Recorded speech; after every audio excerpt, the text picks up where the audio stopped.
Just for good record, my deputy was not scheduled to come to this meeting because by the time we put together this meeting, he didn't have the job he has. So I just ambushed him here and told him to remain behind for this meeting because it is an important meeting.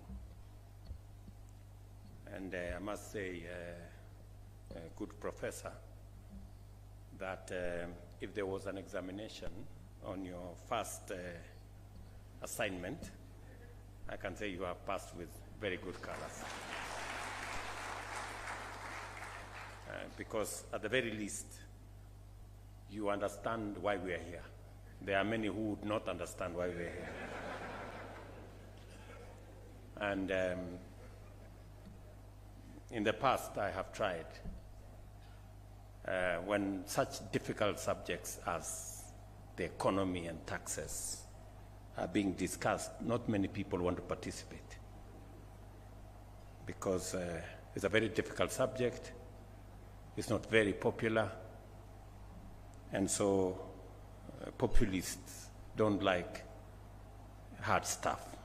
I'm very happy that you at least pick 4 items. That is very good.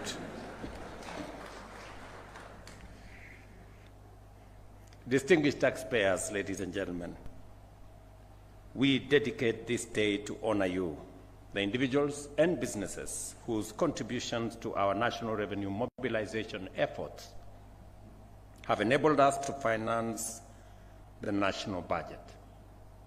You have provided us with the necessary resources to ambitiously propel Kenya towards self-reliance and inclusive development.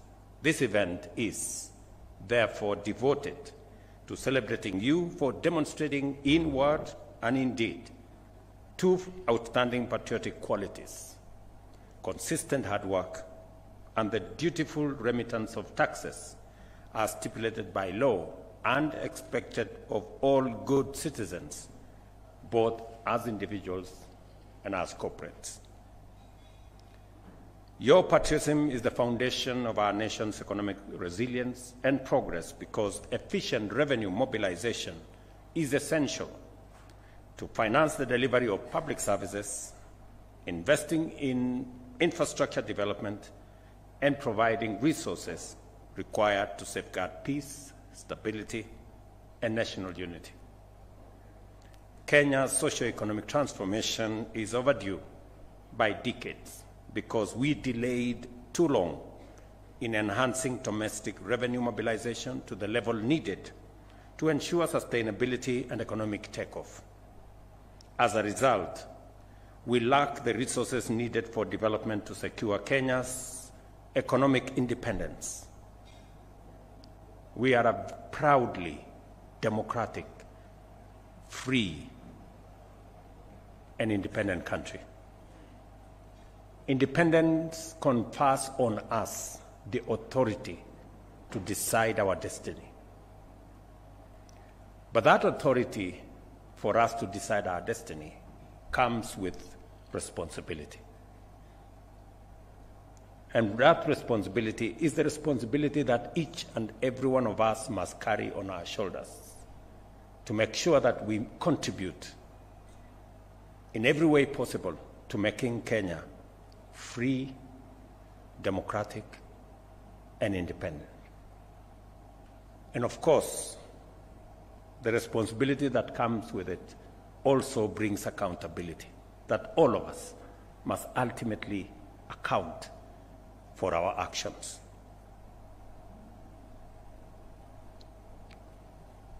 Let me say this, that we've lacked the resources needed for development to secure Kenya's economic independence while employment continues to affect our youthful population, with over 5 million young people, men and women, seeking employment and more than 850,000 entering the labor market every year. These are staggering numbers, that we have 5 million young people out there and 850 million join them every year. We have to be intentional, we have to be deliberate in making sure that we create real jobs for these young people.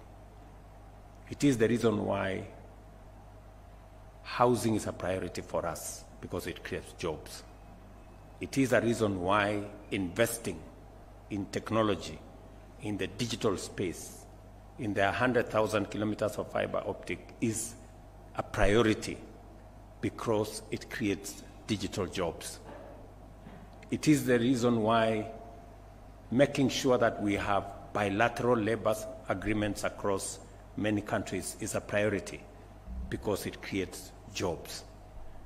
And it is the reason why our county aggregation, special economic zones, and the current conversation we are having about how do we enhance our manufacturing capabilities is a priority, because it creates jobs.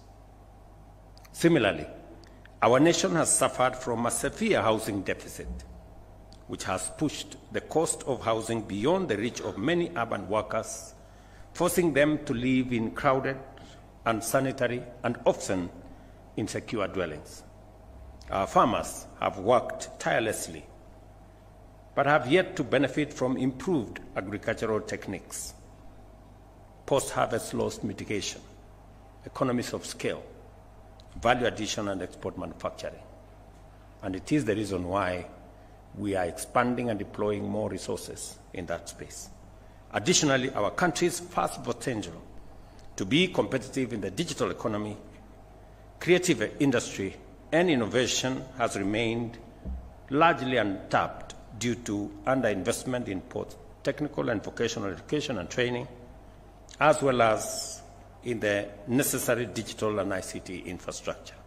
Again, it is the reason why we sat around a table in this very space here with our ICT ministry, with the Communication Authority of Kenya, with Kenya Power, to make sure that we use our Kenya Power network across Kenya to piggyback and drive our fiber optic footprint around Kenya. Further, endeavors to ensure the health of our people by providing high-quality health care have been undermined by limited access and high costs, because medical facilities have been few and under-equipped, while treatment has typically overwhelmed majority households' budgets and exacerbated hardship. And it is again the reason why we are rolling out our universal health coverage, a very bold initiative. And I promise you, it's going to succeed, because I can already see the signs of success in our universal health coverage plan. At the same time, our economic growth has faced major challenges from within and without, including rising energy prices and interest rates, severe impacts of climate change, and geopolitical upheavals, factors that have driven up commodity prices and significantly increased our debt burden. We have been navigating uncharted waters for a while now, with more than half of our revenues going to service debt, and thus denying us resources for development and for critical services. The bold policies outlined in our bottom-up economic transformation agenda aim to drive shared prosperity by reducing the cost of living, enhancing labor productivity, and creating millions of jobs annually. This is why we are investing in developing high-capacity value chains such as agriculture, micro, small, and medium enterprises, housing, healthcare, the digital superhighway, and the creative industries. To execute these transformative strategies, we agreed with the people of Kenya to take very difficult but necessary decisions to restore economic stability and guarantee fiscal sustainability in the short and medium term as the first step towards setting our nation on a path to economic prosperity. We also resolved to radically reduce non-priority expenditure and eliminate wastage to ensure that every shilling of national revenue goes as far as possible to deliver for our citizens. I have had my CS for National Treasury speak here. I'm not responsible for his eloquence or his firmness. I think he has just seen the reality of where we are and that we must move together. You and your team, John, have my full support as you lead the way in making sure that we explain ourselves to the people of Kenya on matters that require domestic mobilization. And I agree with you entirely in what you have said. We need to begin to think about your accrual accounting is spot on. Your zero budgeting is spot on. We need to begin to explain why any department, any ministry requires every shilling. If you required it last year, you still must come back and explain to us why you require it this year, so that we can make sure that we are doing the right thing. And the third thing that you have said that is spot on is the issue of tax expenditure. We must have a honest conversation as Kenyans. If we are spending 400 billion shillings every year on tax refunds, and in some cases, that have been brought to our attention, as it was done with our universal health program, you know very well that in some instances, like in some hospital here in Kino, they were doing more surgeries than Kenyatta National Hospital. Some Saint something hospital on the third floor of some building in Kino. It is not possible. It is the same thing. We now have people who claim tax refunds because they run bakeries. Because bread is a very important thing to Kenya. Bread is very sensitive. And we are paying a lot of money to many bakeries. But you know what they are doing? They have more accountants in those bakeries than people who bake any bread.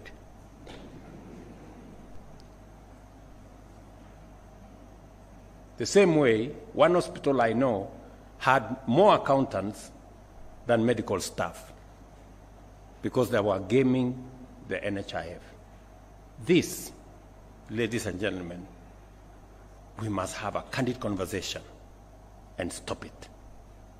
John, you have my support as you go after those people who game the system. We must stop them. And finally, we must also make sure that government does not pay more money for services or goods than we should. And it is the reason why the e-procurement that you have talked about here, it's been on the cards for far too long.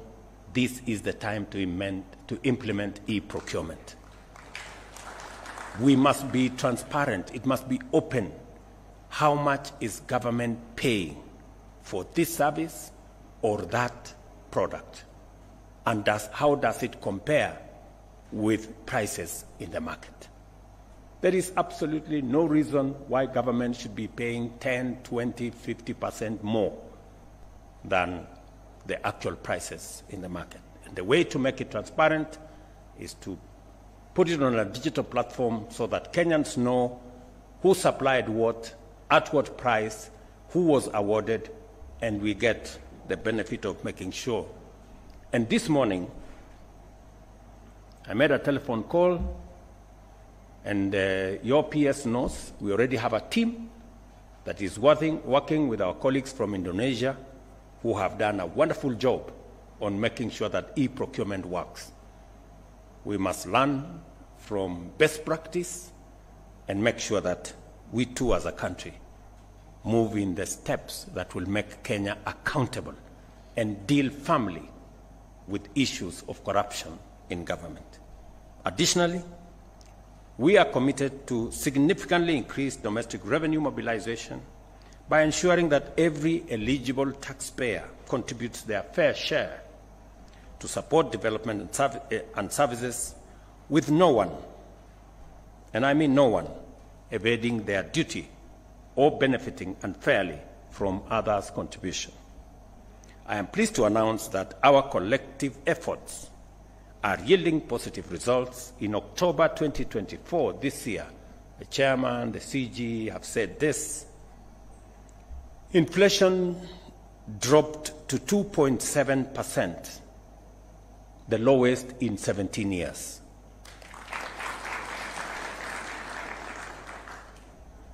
This stability resulted from favorable weather, consistent fuel prices, and deliberate fiscal measures to support our food production efforts. Our currency, on the other hand, has strengthened against the dollar, moving from 160 in January to 129 in October, and our GDP grew by 5.6 in 2023, up from 4.9 in 2022, indicating a solid economic recovery trajectory. To sustain this progress and promote fairness, we must enhance equity and effectiveness of tax revenue mobilization. This means that our tax measures must be fair and every eligible entity must pay. It also means that the partnership between government and taxpayers must be based on a dynamic reciprocity, with the government using effective policies and efficient public investment to enable taxpayers to thrive, create jobs, and create wealth and make money. As can be noted in this year's theme, trade is vital, that requires robust facilitation to grow our economy. For a while now, we have been making significant progress in improving the ease of doing business, enhancing Kenya's appeal to local and foreign investors, streamlining the regulatory environment, and empowering businesses.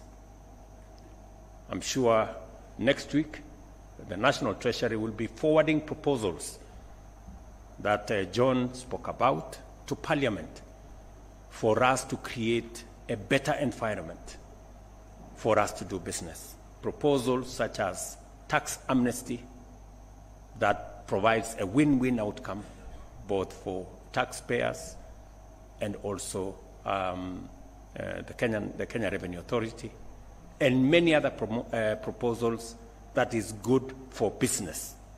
Because when business is doing well, we can collect more taxes and we can all do well. We have resolved to establish a fair tax system that relies on simplicity and transparency to encourage compliance. Consistent collaboration between the National Treasury, the Kenya Revenue Authority, and other stakeholders has provided a robust platform for the development of inclusive policies, especially for micro, small, and medium enterprises. And I must commend our judiciary for setting the parameters for engagement between the public and government agencies. That public participation now has parameters that are clear, that are understandable, that makes it possible for government to consult with citizens, but also give institutions like the National Assembly, the Senate, and other institutions the leverage to exercise their mandate as is provided for in our Constitution, without necessarily impeding the rollout and the execution of government programs. Kenya's current revenue collection is significantly below the East African Community target of 25% of GDP. Our aim is to raise revenue from our current 14% to 22% of GDP within the next decade, and to promote compliance from the current 70% to 90% by 2026-2027, expanding the tax base by addressing hard-to-tax sectors such as the informal economy and digital business will require collaboration, innovation, digitization, technology, and determination. Technology is critical to all modern transactions, as we all know. Automated systems, including electronic data interchange and streamlined customs processes, can significantly reduce costs, improve efficiency, and enhance transparency. There is, we all know, some measure of resistance on matters of technology and digitization. I must congratulate the KRA staff that they have finally come round and agreed that let's go technology. Congratulations. I am not saying you had refused. I'm saying it was slow. But I'm finally informed, and now there is clarity, and there is harmony, and there is concurrence, and we have all agreed that that is the way we are going. And we are mobilizing both local and foreign technology providers. We've built a big consortium of technology providers to assist our Kenya Revenue Authority in making sure that we create a seamless ecosystem that will make sure that whatever is due to KRA is paid without anybody, any member of either KRA or any member of government taking advantage of the situation. Through effective use of artificial intelligence, machine learning, and the new Gava Connect API, KRA will enhance service delivery, transparency, and also reduce tax evasion. I am proud to note that a tax-based expansion strategy enabled the government to generate an extra 24.6 billion in the year 2023-2024 and added 1.2 million new taxpayers to the national revenue base.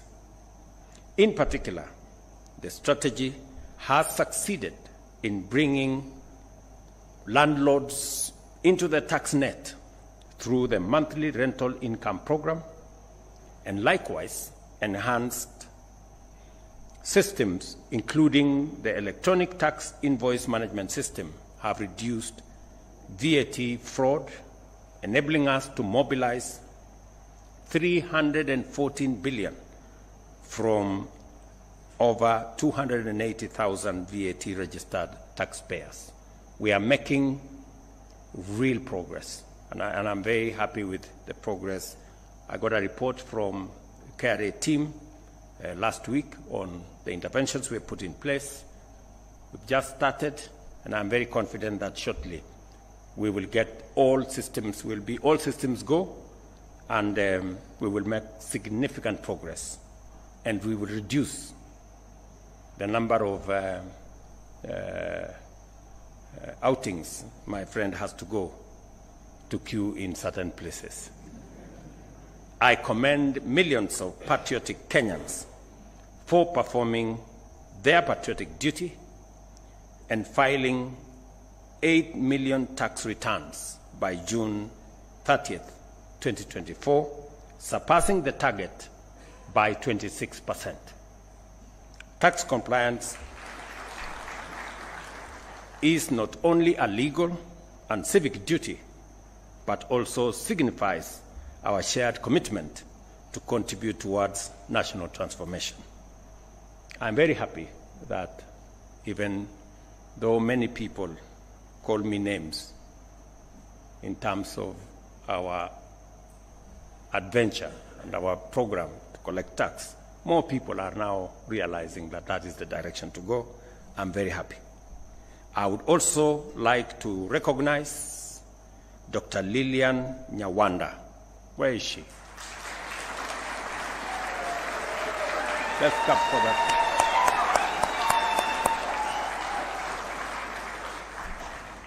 Congratulations, Lillian, Commissioner for Domestic Taxes. Sorry, Commissioner for Customs and Border Control, for all the efforts that you're doing and your team. We recognize those efforts and we commend you. Let me also recognize Mrs. Rispa Mudhoni Simiyu, Commissioner for Domestic Taxes. Where is she? There. And your team for your outstanding performance in surpassing your tax collection targets by 105%.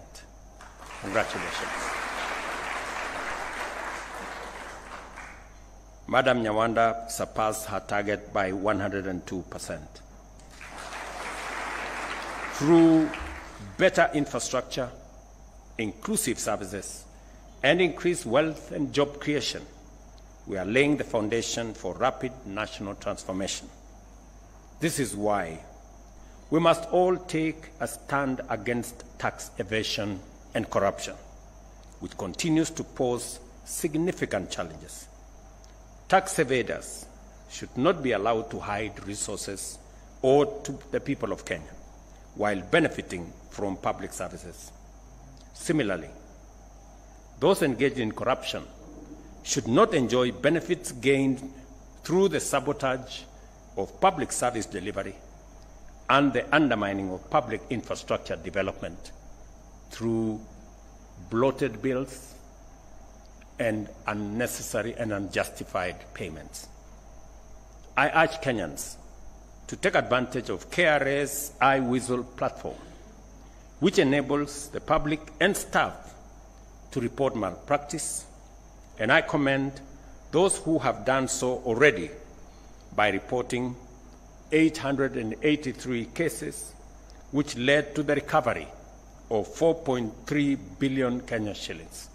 To all those who made reports, I want to say congratulations, you are true patriots of the Republic of Kenya. Additionally, 255 KRA staff members have been investigated. And I want to promise you that firm and decisive action will be taken against those who will be found to be culpable. It is critical for us to uphold integrity, to secure public confidence, motivate tax compliance, and promote efficiency and accountability. This is the way to ensure that every shilling of taxpayers' money is fully applied to its intended purpose.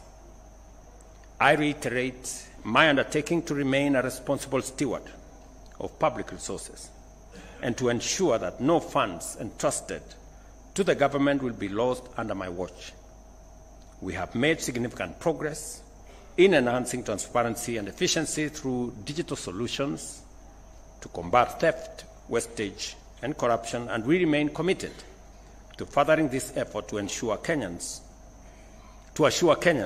of maximum efficiency in resource utilization. Today, we launch KRA's 9th corporate plan, a 5-year roadmap focused on improving efficiency, service delivery, and compliance through technology and process optimization. I commend KRA and the National Treasury for their work in developing this plan and urge them that nothing except the full implementation of this strategic plan shall be acceptable by me. Accordingly, I call upon government agencies to cooperate fully with KRA in strengthening revenue mobilization. Once again, I salute the distinguished taxpayers of Kenya and extend the appreciation of a grateful nation for your patriotic contribution to national self-reliance and transformation. I congratulate each of the outstanding taxpayers recognized today and say that your exemplary tax compliance is a model of committed nation building. As we celebrate you, we honor the critical contribution of every taxpayer of our nation's self-reliance and to our collective efforts to build a prosperous and resilient future. It is important that we work together, and I'm very proud of this moment that we are making steps towards ensuring that we collect every shilling that we can and appropriate it properly and use it for the intended purpose and make sure that it is put to good use. I'm informed that the discussions have already been done. From this month going forward, there will be adequate facilitation of the Kenya Revenue Authority so that they can do their job and do it well.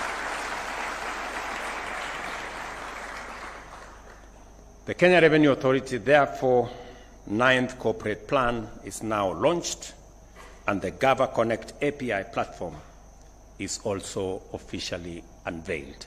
Thank you very much.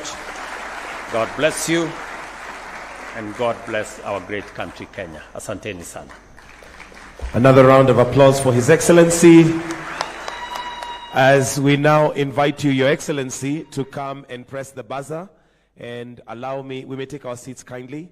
I'll request that we have the Deputy President, His Excellency, the Prime Cabinet Secretary to flank you, the CS, Chair KRA, Humphrey Watanga, and the PS to come and flank His Excellency as we now have the official launch of the 9th corporate plan and the API platform. So with them standing there, it's a video launch.